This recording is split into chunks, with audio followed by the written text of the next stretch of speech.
فَأَمَّا مَنْ أُوتِيَ كِتَابَهُ بِيَمِينِهِ، پس قیامت کے دن جس کو اس کا نامہ اعمال دائیں ہاتھ میں دیا جائے گا، فَسَوْفَ يُحَاسِبُ حِسَابًا يَسِيرًا، تو پھر عنقریب اس کا حساب آسانی سے لے لیا جائے گا. یعنی پھر وہ صرف ایک زبانی جمع خرچ والی بات ہوگی. جس کو نامہ اعمال دائیں ہاتھ میں ملا اس کو تو جنت کا پروانہ مل گیا. وَيَنْقَلِبُ إِلَىٰ أَهْلِهِ مَسْرُورًا، اور وہ لوٹے گا اپنے گھر والوں کی طرف بڑی خوشی کے ساتھ. یعنی دنیا میں بھی جب کوئی شخص کوئی ڈگری حاصل کر لیتا ہے، کوئی کامیابی حاصل کر لیتا ہے، تو ہر ایک کو دکھاتا پھرتا ہے، یہ دیکھو میں کامیاب ہو گیا ہوں.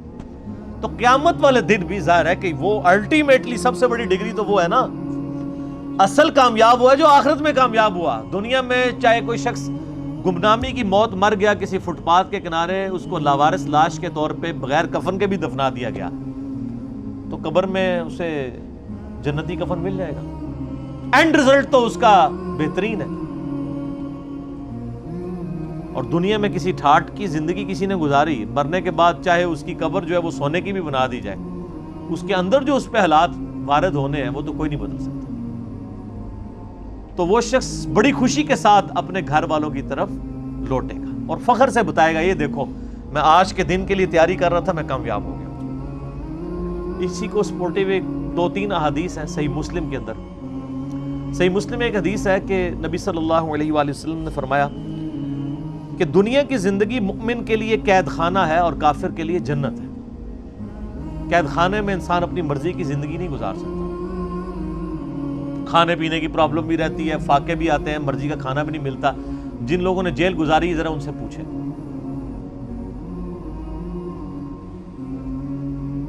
اور کافر اپنی مرضی کی زندگی گزارتا ہے، اس لیے اس نے دنیا کو جنت بنایا.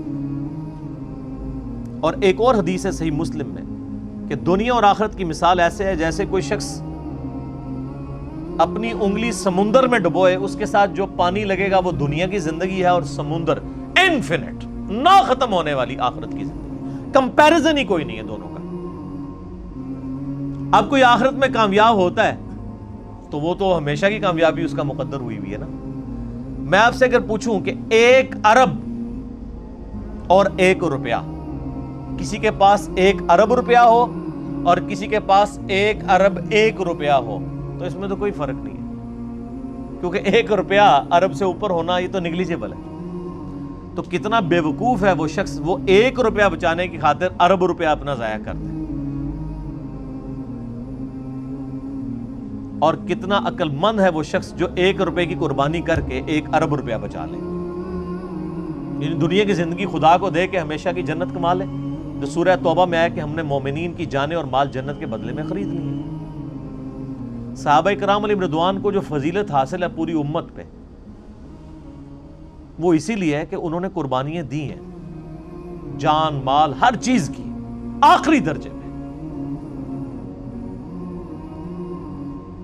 صحیح مسلم میں ہی ایک اور حدیث ہے بڑی رکت انگیز، اسی آیت سے مجھے یاد آئی کہ قیامت والے دن اللہ تعالیٰ ایک ایسے شخص کو بلائے گا جس نے دنیا میں بڑی مفلسی اور غربت کی زندگی گزاری ہوگی، حلال و حرام کی تمیز کرتے ہوئے ڈرتے ڈرتے قید خانے والی زندگی گزاری ہوگی، بڑی مشقت کی زندگی.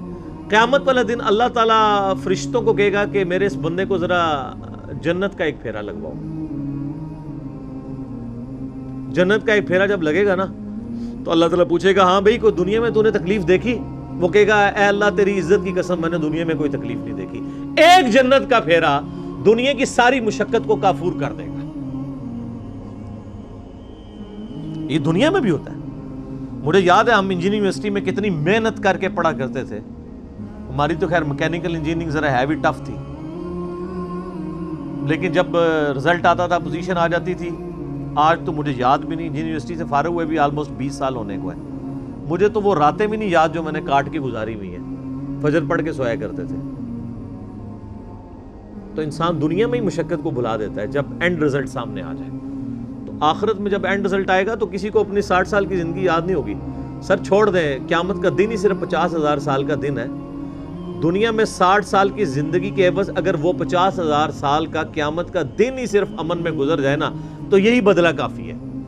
کہ باقی لوگ ذلیل ہو رہے ہیں اور آپ کو اللہ کے عرش کا سایہ نصیب ہوا ہو. 60 سال کے بدلے میں 50,000 سال کی صرف قیامت کے دن کی کامیابی مل جائے. بعد کی تو اربوں سال کی زندگی ہے. اور دنیا میں 60 سال میں عیاشی میں، اور 60 سال بھی کیا عیاشی کے گزارنے ہوتے ہیں، اس کو بھی آپ نیٹ کیلکولیشن کریں تو چند ایک سال ہی بنتے ہیں. سونے کے اوقات نکال دیں، بچپن کے اوقات نکال دیں. اس کے بدلے اور کوئی عذاب نہ بھی ہو، قیامت کے دن کا 50,000 سال کا دن ہی عذاب میں کاٹنا پڑ جائے تو یہی بہت بڑا عذاب ہے. اللہم اجرنا من النار، آمین. پھر اللہ تعالیٰ، صحیح مسلم میں حدیث ہے کہ اللہ تعالیٰ ایک ایسے بندے کو بلوائے گا جس نے دنیا میں بڑی عیاشی کی زندگی گزاری ہوگی، کوئی حلال و حرام کی تمیز نہیں کی ہوگی، اپنی مرضی کی زندگی گزاری ہوگی. اور میں اکثر کہتا ہوں کہ دنیا آپ اللہ کی مرضی کی گزاریں، آخرت آپ کی مرضی کی ہوگی.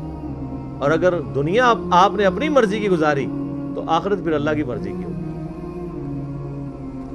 اللہ تعالیٰ فرمائے گا ذرا اسے ایک پھیرا لگاؤ نا دوزخ کا. یہ بڑا کہتا تھا دنیا میں کہ ایک پھیرا ہی لگنا خیر ہے. کہتے ہیں نا مسلمان، یہودیوں سے ہی مستعار لی ہوئی ہے نا یہ چیز. یہودی بھی یہی کہتے تھے کہ اگر اللہ نے ہمیں دوزخ میں بھیجا تو چند دن کے لیے بھیجے گا، الٹیمیٹلی تو ہم بخشے بخشائے ہیں.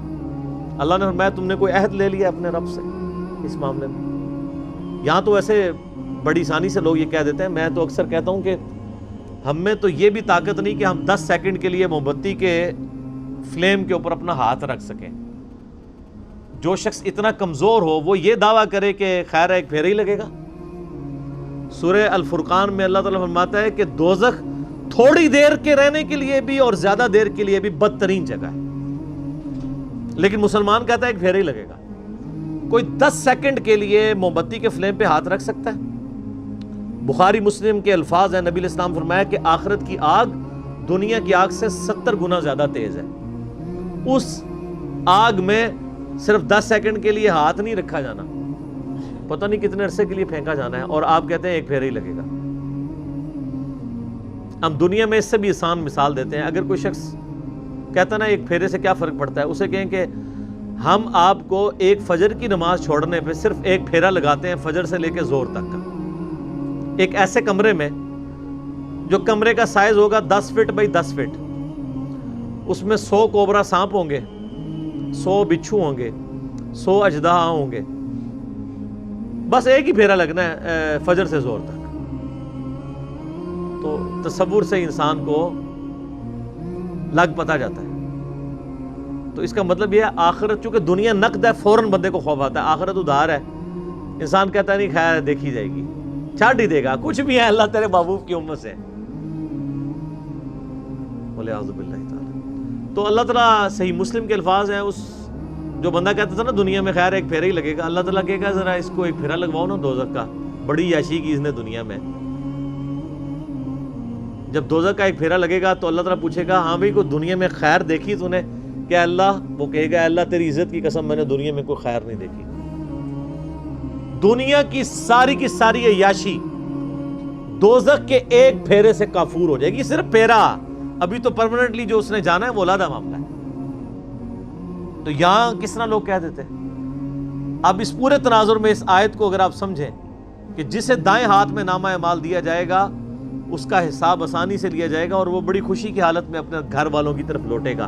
وَأَمَّا مَنْ أُوتِيَ كِتَابَهُ وَرَاءَ ظَهْرِهِ، اور جسے اس کا نامہ اعمال اس کی پشت کے پیچھے سے دیا جائے گا، الٹے ہاتھ میں دیا جائے گا. الٹے ہاتھ میں اور پشت کے پیچھے سے. پشت کے پیچھے سے اس لیے دیا جائے گا اس کو کہ جب اس کا نامہ اعمال اس کے الٹے ہاتھ میں پکڑایا جائے گا نا تو اس کو پتہ چل جائے گا میں فیل ہو گیا ہوں، تو وہ اپنا ہاتھ ہی پیچھے کر لے گا. یہ تو دنیا تو نہیں ہے نا کہ آپ دھوکہ دے لیں، بچ جائیں.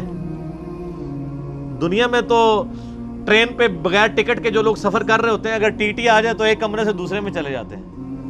یہی کرتے ہیں نا، یا باتھ روم میں جا کے چھپ جاتے ہیں ٹکٹ نہ خریدنے کے لیے. تو سر یہ تو اللہ سے کون بچ سکتا ہے؟